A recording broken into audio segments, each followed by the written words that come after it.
country, water country, water country. Have some fun. Open daily. Hi, I'm Kevin Tracy, owner of Tracy Communications, and yes, I produced that jingle over 25 years ago, and it's still being used by Water Country.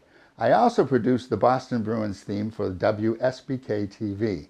The theme was based on a song by the Ventures back in the 1970s, and it was adopted by SBK for the opening and closing of the Bruins broadcast. Remember this?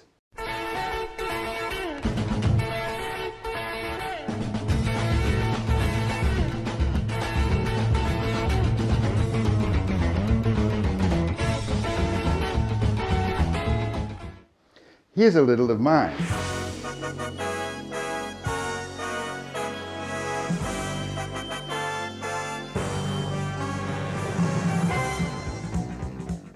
I was also fortunate enough to get the opportunity to produce the Red Sox theme for the same station and the Celtics theme for TV 56 in Boston.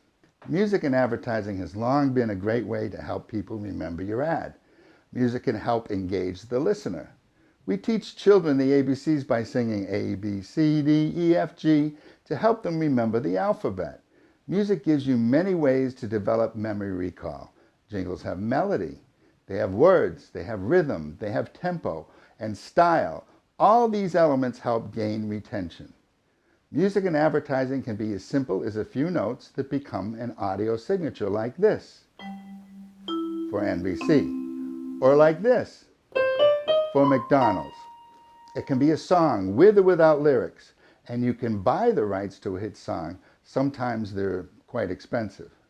When choosing custom music, the choice of the right composer and production company can be the difference between success and failure.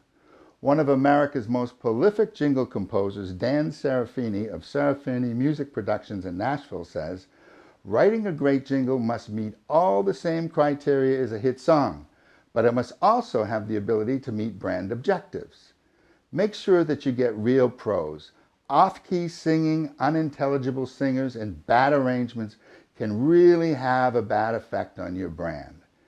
Developing music identity can be fun. The production business brings a little bit of show business into your life. But remember, don't create the music to please you. Make sure the style and texture fit your brand. In my opinion, the most annoying jingle of all time is 1877 Cars for Kids. Here's a little bit. 1877 Cars for Kids. It drives me nuts. I'm sure you all know it. It drives me crazy. I hate the thing, "Donate your car today." Every time I hear this jingle, I mute the radio. One person on Twitter said, "It's worse than Ebola." It's also the butt of jokes and skits on Saturday Night Live using the jingle as a CIA torture method. As bad as it is, the ad has caused more than 450,000 cars to be donated at a value of over $100 million. I believe its success can be attributed to the constant bombardment of these ads, not the jingle. Well, that's it for this vlog. I hope you found some valuable information here and been entertained a little bit. I would love your feedback, so call me at 603-494-9700 or email me at kevin@tracycommunications.com, and that's TRACEY communications plural.com. Thanks for watching.